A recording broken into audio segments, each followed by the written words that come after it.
Welcome to CommuniTEA in Arabic, a podcast show sponsored by Lipton Yellow Label. We'll be chatting with successful Arabs in the US and Canada and learning about their journey and how they positively impact their community. We are your hosts, Malek Abdulsamad And Anwar Jebran. We are really excited to welcome Dean Amal Andraos. She's the Dean of the School of Architecture, Planning and Preservation at Columbia University, a graduate of McGill University for undergrad, and then Harvard University for grad school. Amal, thank you very much for being here with us. Thank you both. This is very wonderful. Yeah, really excited to have you. Thank you so much for taking the time. We'd love to have this conversation, of course. So we'd love to learn more about, this interesting journey, being, of course, in Europe, then Canada, then the United States. Would you tell us more about that? So I was born in Beirut in 1973. My first memories were memories of anxiety about the war. I was 2.5 or so, just remember, I would stay up at my grandmother's house, hearing the family talk about where everyone was going to go. Bahrain, Saudi Arabia, who was going to stay. So the kind of idea of leaving and emigrating is very much a sort of part of my psyche in a way. And so we left when I was 3, and my father, who is a painter and an architect, actually practiced architecture for about 10 years in Lebanon before the war started, and then as a result of the war, started a company in Khobar called Arabian Polyfab. He was focusing on prefabricated housing and kind of working on competitions for new towns in Saudi. And so we moved to Saudi, and it was an interesting, very interesting time. Sort of complex, as a child. It was a very happy childhood, going to the beach and very kind of outdoors sort of living. But at the same time, obviously as I grew up, it became more complicated when I understood the difference between the genders but certainly sort of my father's passion for building and being on construction sites and inspired me in some ways, and already then my education was really half French, half Arabic, and I learned English on Aramco watching Sesame Street. So we moved to Paris when I was 11, and there I went to middle and high school. It was also an interesting time of being sort of inside and outside. I think that's kind of the experience of moving, is that you're never really part of a place. But I think that sometimes feels isolating, but in another way, as an architect, it offers you this notion that you can always see things from somebody else's perspective, right? Which is so crucial to what we do.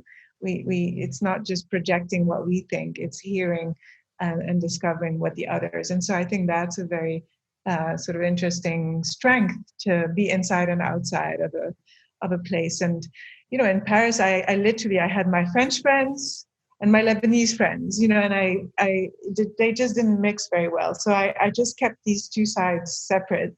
They're connected in me, but somehow I couldn't bring them together in reality. But I bring them together through my work, now. And then finally, when I graduated from the French baccalaureate, we moved to Montreal, and this was we immigrated to Canada. My parents felt like you never really become French, and so Canada was welcoming, and went to McGill. I didn't want to be an architect because my father was an architect, so I ended up doing a year of economics, which I didn't really enjoy, but I had to do well because finally I decided that architecture was really what I wanted to do, even though he was an architect. And so when I finally got into architecture school at McGill, it really, I felt like I found a new family, a new home, community, intellectual family.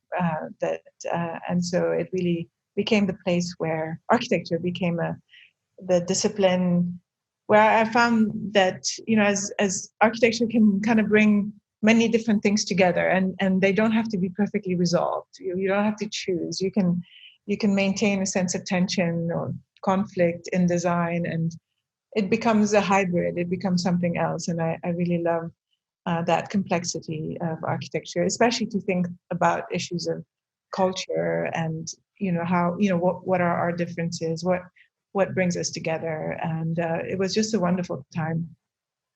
And Montreal had, again, a very, very large, increasing community of Arab immigrants, and it was really great because it wasn't just Lebanese. It was a kind of very much broader and richer community, and I really felt we came together as Arabs, in a way that in Paris it was a little bit more like the further you left Lebanon, the more you could come together in new ways, and I thought that was wonderful.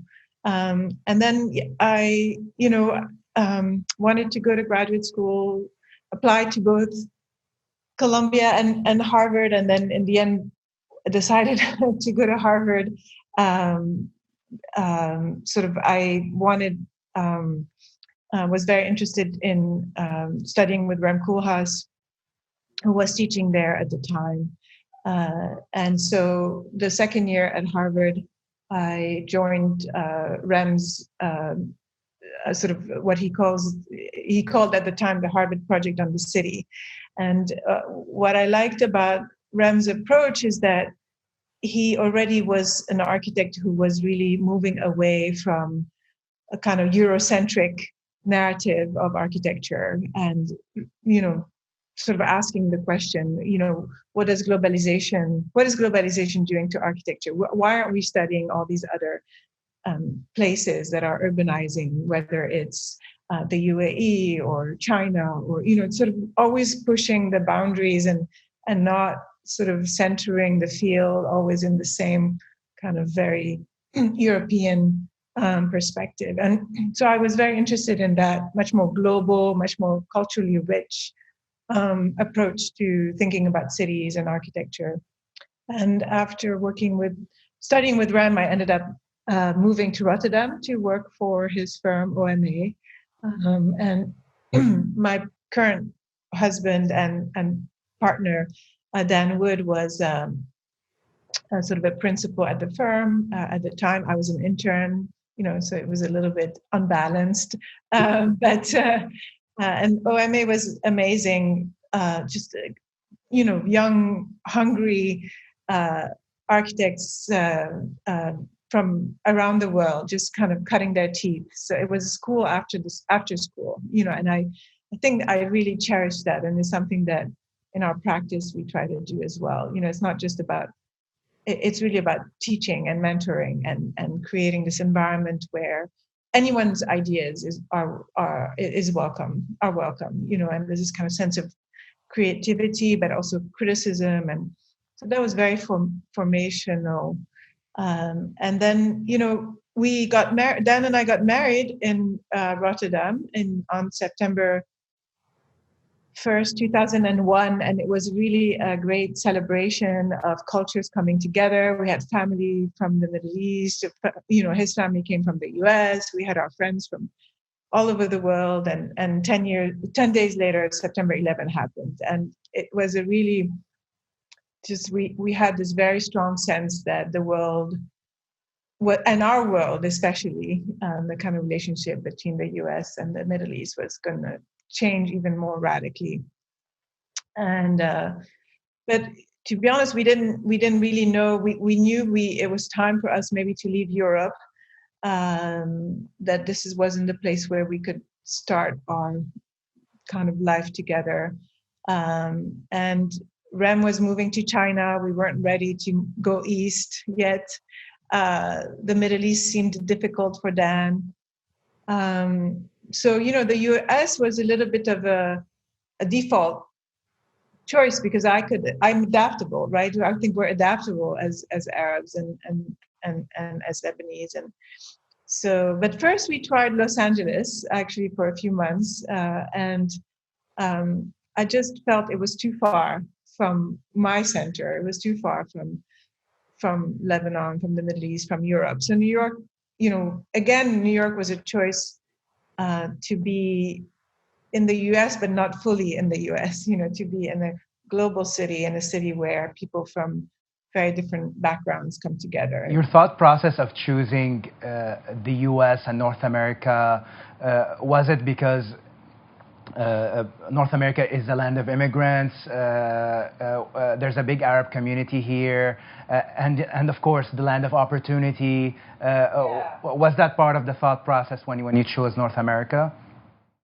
Absolutely. I mean, I think, even for my family, right, it after living 7-8 years in France, and it just felt that we just weren't gonna, we could adapt, but we weren't gonna integrate fully. That was the feeling we had. That was the feeling my parents had, and Quebec was welcoming us, and Canada was welcoming us, and so it really so I would say the sort of big move was Canada first, and as a land of opportunity, as a land, and then from there, kind of anchoring into kind of North America, and yeah, I mean, if I think of the opportunities that I've had as a result of both moving to Canada and to the US, it's a trajectory that I don't know that I would have had anywhere else. So it is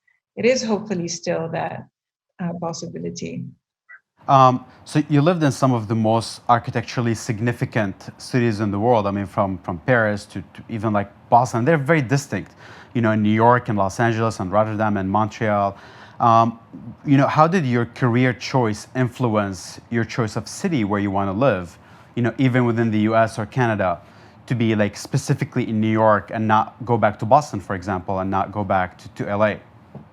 Yeah, it's a really good question, actually, because I think that, if you think of Paris, that wasn't my choice, but the sense of Paris, obviously, it's like, the city that everybody dreams of. But it's really a kind of 19th century, in the end, city, or it's hard to think of adding, it's hard to think of transforming such a perfect, almost museum-like city. And Rotterdam, in contrast, that was one of the things that was interesting in the generation of architects like Rem Koolhaas or NWRDV, or these architects that chose Rotterdam, was because it wasn't Amsterdam. Rotterdam had been destroyed by the Second World War, and so there was a lot of possibility for experimentation urbanistically and for thinking differently about architecture. And so that was, even though it's kind of ugly, it was really kind of sort of interesting. So then when we decided to start the practice, Los Angeles is fascinating, but I think our sensibility, Dan and I, is really much more urban and European in terms of this idea of urban density or walkability, or just the kind of car culture didn't feel right. I hate driving. It just didn't feel right. Even though we love LA, it just didn't feel right for us. Like when I think, and I think New York is really some sort of pragmatic coming together of very many different histories and tendencies. Actually, I can connect with that so much because I immigrated to New York first. And I always say New York is similar to home, although it's really not. But the similarity is in it being, dense and walkable, and you can get everything around. You don't need to drive anywhere. And then you get that sense of belonging, which after living in many cities, it feels like this is what we're looking for. It's not the buildings on the streets. It's really a sense of belonging somewhere where you can feel like this can be home for me. So And plus, there's a big Arab New York community. still does that, right? Right. You arrive and it's sort of, you get your bearings very fast, and it feels like you can it feels accessible, like it doesn't feel hidden as kind of some European cities feel. I was just going to say, I mean, just to follow up on the career choice, you also started a business in a hyper competitive market, right? So when you went there, did you think that New York is going to give you access to an international opportunities, or just like so many other institutions that you want to be close to an institution like Columbia, or was it just a choice of the city, regardless of how tough is it going to be to make it in the city? You're like, you know what, I'll get there and I'll compete. I think it was the former. It was the sense that, you know, at the time there was, you had our generation of architects, like you had some architects who really anchored themselves very locally in a city. It's a moment where you start to have architects that are very, I'm thinking about, I don't know, Tatiana Bilbao in Mexico City, or even Jeannie Gang in Chicago, the sense of like anchoring. But since we didn't really have this anchor, it was important that we were in New York as a kind of much more generic, international, global, you know, a sort of platform from which at the time we thought, you know, we can still work in the Middle East, we can work in Europe, we can work in the US, like it is close to all these amazing institutions, and we started teaching, and so it's kind of a cultural hub, and so yes, you get it's very competitive relative of starting in a city where you might have fewer architects, but at the same time, it's just an incredible network of right colleagues, and you know, and so I think that was the choice, that we were going to be part of that landscape. What do you think the mindset and the traits of a successful leader that our Arab immigrants and our community should look for, or should focus on?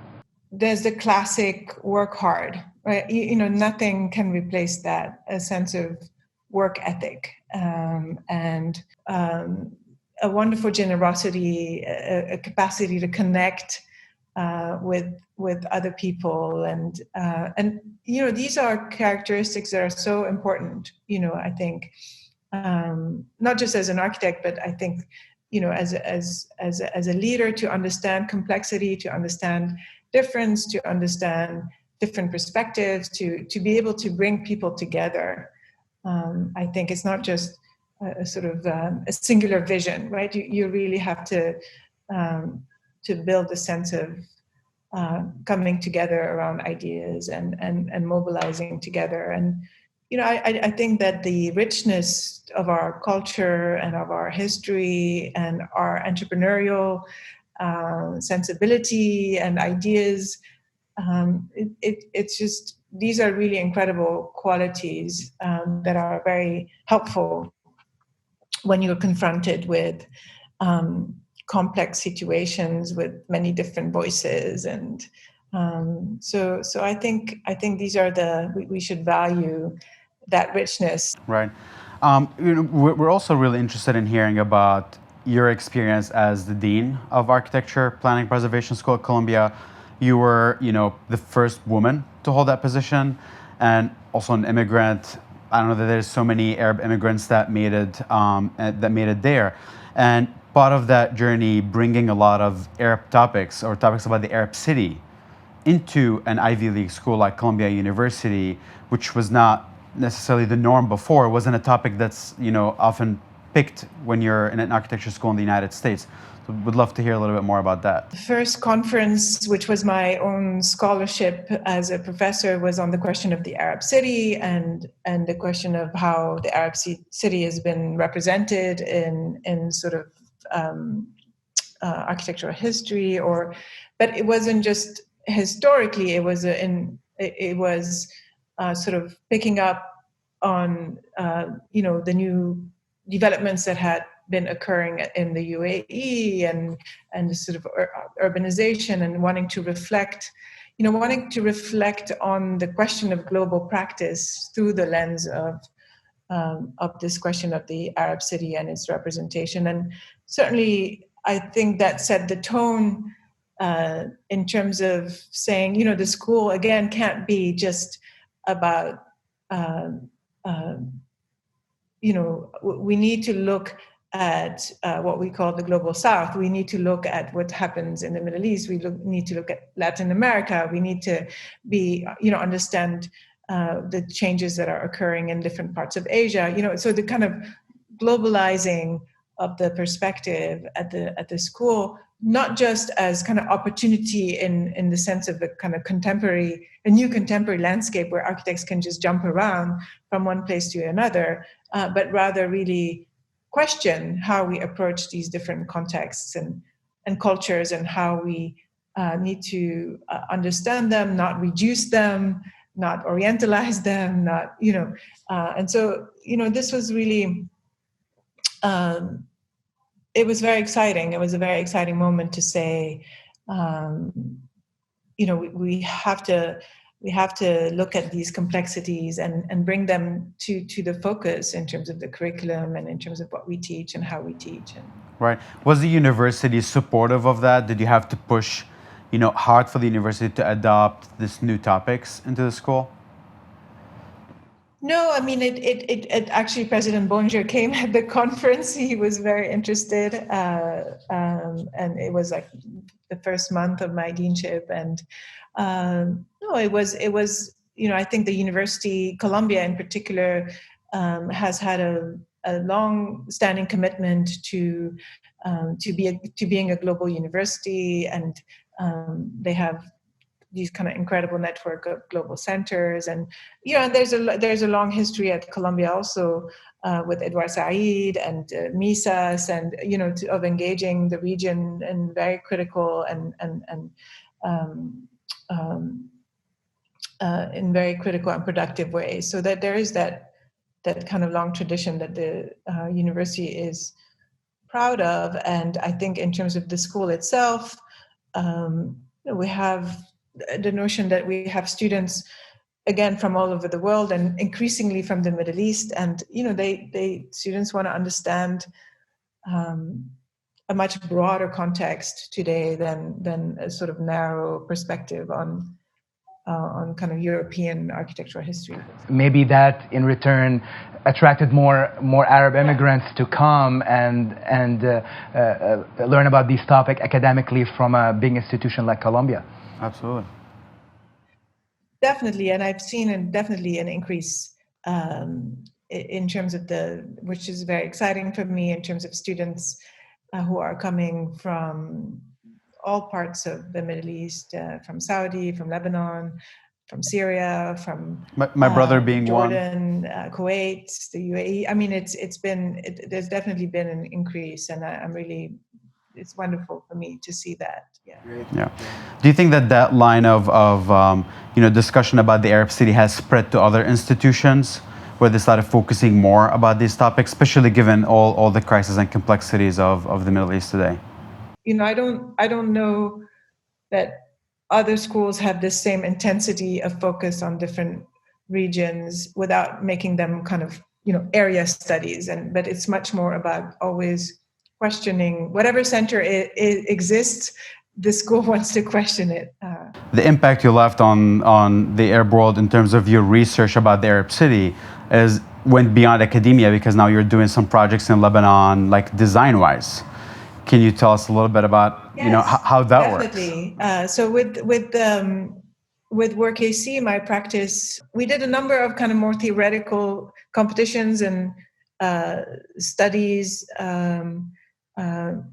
for different parts of the Middle East, and for Beirut as well, sort of, questioning the reconstruction, or, but more recently, I think in the last few years, we started to have actual projects, which is really exciting. And we're just completing a big residential project in Batroun, just north of Beirut, which speaks to our interests of of trying to imagine how you could create both density and real access to sort of outdoor living and greenery. So it's the roofs are all green roofs, and it's a sort of topography that lands in the sea. So really kind of connecting architecture and ideas about the environment in new ways. So that's our big project there, and then we hopefully will still do the Beirut Museum of Art, which is now on hold, but that's very exciting, and that was originally in competition as well. And it'd be great to reconnect through practice. And Great. Yeah, absolutely. I'm really interested to learn about. So there's a lot of people, they go the academic route, they become professors, they become deans, they're so successful in the academic route. There are different kind of people, they go into more of the business world, they start and they co-found their own companies, they're more of an entrepreneur. You mix both worlds. How do you look at both journeys in terms of academia and entrepreneurship? And do you think being an Arab and an Arab immigrant, because as you know, back home, everybody wants to do their own work, their own business, wants to have their own thing. Do you think being Lebanese and being an Arab kind of inspired you inside to, yeah, I want to do my own thing in addition of being academic? I never thought about it this way, but why not? I think I've always wanted to do my own thing. I mean, even when my first job, whatever, in Montreal, I worked for a really great firm called Atelier Big City. And then, I always knew that even when I was working for REM, I patiently waited for Dan to finally have enough so that we could start our own practice. That's always been my dream, and it's still my dream. Even though I'm doing it, I want to do it more fully at some point. And it's interesting. Maybe it is in our sort of blood that we want to start things and do them our own way, and not just be kind of fitting in these large bureaucracies. And so and for me, it's very important to have that feedback loop. I think I really I think the academic space gives you a chance to articulate positions and a perspective outside of the demands of paying the bills, and right. I mean, you can kind of take the time to really reflect on this moment and on the contemporary situation in so many ways.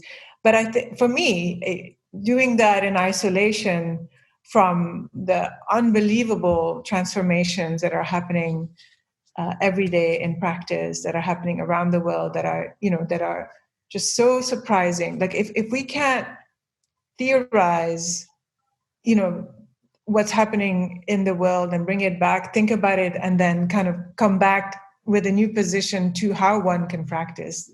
For me, that doesn't make sense. I think the two need to really be in conversation always, because sometimes I feel like what's happening out in the world is so much faster, and so much more is happening in terms of, research into new materials, towards more sustainable building. That's industry. That's not being driven by, and maybe in Europe, in places like ETH, there's kind of, it's not driven by academic research, but you have incredible critical scholarship,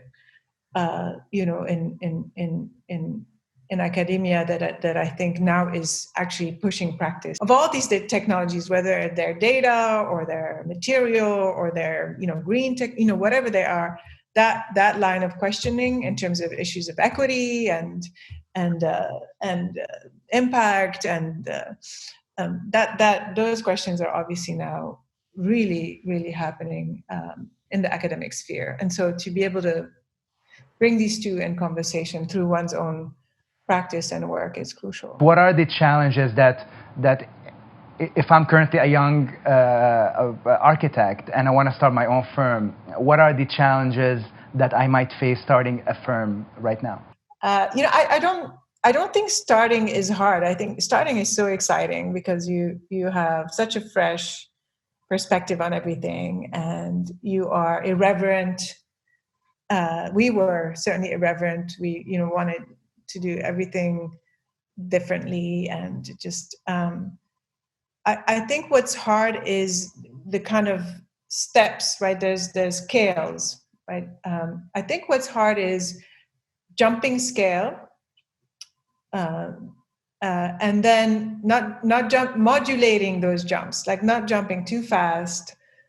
And so you want to build a culture, you want to build an ethic of work, you want to build, if it goes too slowly, you don't gain the momentum, and then the next wave and the next generation is coming.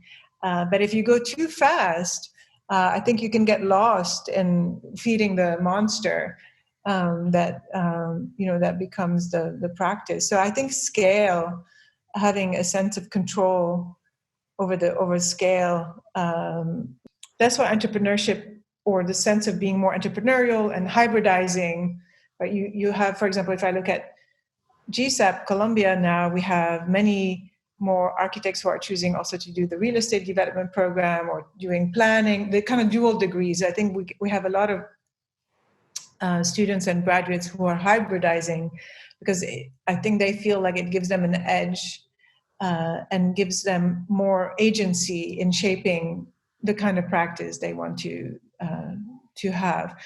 And I think that's both the exciting part and the difficult part, is that there's so many different ways you can shape a practice today. Like you're no longer just necessarily the architect sitting back waiting for the phone to ring. Some architects are starting nonprofits so that they can do certain kinds of work. Some architects are combining with development, with contracting, with design build. There's more and more, so these kind of hybrid forms of practice, I think, are very much the present and certainly the future.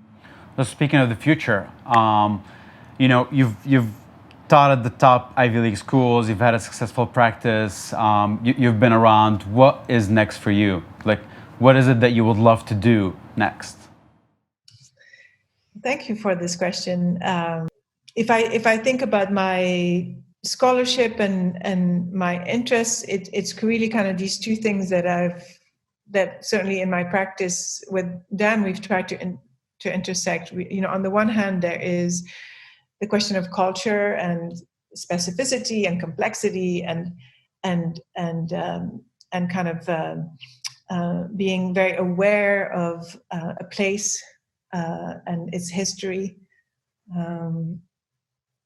But on the other hand, I still believe that we have to come together in terms of climate change. Like, there still needs to be ideas that go beyond the differences in terms of identity and identity politics. And yeah, I really feel like, so my passion is climate change and how architecture and building can address and engage with climate change. So intersecting these two, where you can hold the specific and also have an idea of the universal, or at least the fact that we all breathe the same air. And, I think that's my passion. And that's what I want to dedicate our practice to, even more so than we have, and my own research. And so, as dean, it's wonderful because you get to support so many other faculty, young faculty, students, etc. But I also think that at some point when I step down, I have to pick back up, intensify my own practice, and really dedicated to that intersection, and just you have one chance in this life, right? As you know, 2020 has been, if we can say, challenging. A fun year. and from a big pandemic, from crazy political atmosphere, from crazy events back in the Middle East, a big explosion in Lebanon, ongoing unrest still in Syria and the whole region. What's your message to the Arab community here in North America, USA and Canada, and extending that to the Arabs and Lebanese back home? I think it's our role as those of us on the outside and the diaspora of Arab Americans and Arabs in general to sort of come together and lift them. And when the Beirut explosion happened, a friend of mine, Makram al-Qadi, called and said, "We have to do something. I don't know anything." And so, within a few weeks, we put together this Architects for Beirut, working with Design Miami, and we got architects from around the world to donate drawings, and we're sort of just gestures of solidarity, and I do think that 2020 will be remembered as a traumatic year, but also there has been so many gestures of solidarity. In terms of protests around the world, the Black Lives Matter here, and the sort of protests in Lebanon, the protests in Hong Kong. There is a movement of people coming together is really powerful, and I think that my hope is that I never felt like an immigrant until 4 years ago, when somebody said you're an immigrant in this. But now I'm embracing that as a sense of empowerment to lift others, and so how we do that, how we kind of continue to lift people up. And not forget them. You want to immigrate and keep them with you, and send back your strength, and just keep engaging. And we will. There's always hope if there's work and passion and commitment. Absolutely. Right. How can our community support your mission with Architects for Beirut, for example? There's still wonderful drawings on the Design Miami website that are for sale from the best architects from around the world, across generations, and the money is being raised for the AUB, the Beirut Urban Lab there, because we thought it would be nice to support the next generation of architects and students and researchers. So it was important that it was in conjunction with a school and a university, and so happy to share the link with you. But that would be wonderful. Yeah, absolutely. Well, I mean, we love the story. We love the conversation. We really hope that your story is going to inspire not only young architects but also just young immigrants. I mean, this is a time when there's a lot of influx of immigrants into North America, and we all love an inspiring story because it's possible. With hard work, with dedication, it is possible for us to build a home here. And you're just a great example, an inspiring example. So thank you very much for sharing your story with us. Thank you both for your questions and for this initiative, and for making bridges between all of us. Thank you for tuning in. We hope you enjoyed the episode. Please visit our website to vote for your favorite story. And don't forget to follow us on social media and subscribe to our podcast.